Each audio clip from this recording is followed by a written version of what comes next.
માતાજી મિત્રો, સ્વાગત છે તમારું મારા મિની વ્લોગમાં। તો સવારમાં જો વરસાદ આવી ગયો અને મેં પ્રિયલબેને અને જેલીબેને ત્રણેયથી કપડાં લઈ લીધા, કેમ કે ગોઠલા કેરીના મેં હુકવવા મૂક્યા હતા ને તો એ લેવાના હતા, એટલે મેં અને પ્રિયલબેને કપડાં લીધા ને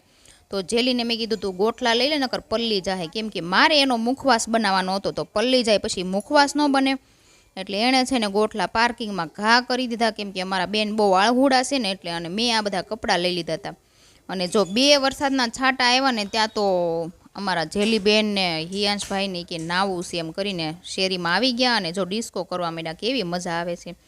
અને ત્યાર પછી અમારી શેરીમાં છે ને એક ભાઈ એવા હતા, બધાને આવા કાર્ટૂનના પોસ્ટર દઈ ગયા કે કલર સારો પૂરી અને પછી એને જમા કરાવવાના, એટલે બાળકોને મનોરંજન થાય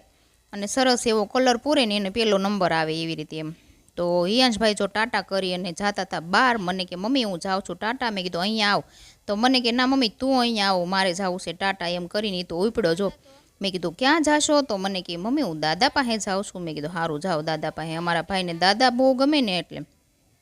ત્યાર પછી મારે જો એક ગાઉન સીવવાનું આવ્યું હતું ને તો મારે એનું કટિંગ કરવાનું હતું, અને હું કટિંગ કરવા બેસી ગઈ હતી, પ્રિયલબેન ને જેલુબેન ડ્રોઈંગમાં કલર પૂરતા હતા, તો મેં કીધું સારું હાલો બહાર ઓટલે બેસીને જ કટિંગ કરી લો, અને હિયાંશભાઈ અમારા શેરીમાં રમતા હતા તો એનું ધ્યાન પણ રહે। પછી મસ્ત મજાનું કટિંગ કરી નાખ્યું, અને હા મને તો છે ને સીવવાનું કામ બહુ જ ગમે, મારું ફેવરેટ કામ હોય ને તો એ સીવવાનું છે। જો આ બંને બહેનોને પાણીપુરી ખાવાની હતી તો હું કેમ બાકી રહી જાઉં, પછી અમે ત્રણેય મા દીકરી પાણીપુરી ખાઈ આવ્યા, અને અમારા હિયાંશભાઈ ગયા હતા દાદા પાસે રમવા, નગર અમારા હિયાંશભાઈની પાણીપુરી તો બહુ જ ભાવે, એ પણ અમારી સાથે આવે। ત્યાર પછી ઘરે આવીને મેં વઘારેલી ખીચડી અને કઢી જ બનાવી નાખ્યા, તો સાદી રસોઈ જ બનાવવાની હતી, એટલે ઘનશ્યામનો ફોન આવ્યો કે મારે બહુ કાંઈ જમવું નથી, ખીચડી વઘારી અને કઢી બનાવજે અને થોડીક ભાખરી બનાવજે। તો કઢી ખીચડી બનાવી નાખી અને ભાખરી બનાવીને મારે એક વિડીયો બનાવવાનો હતો, એ પણ જો રસોઈ બનાવતા બનાવી નાખ્યો।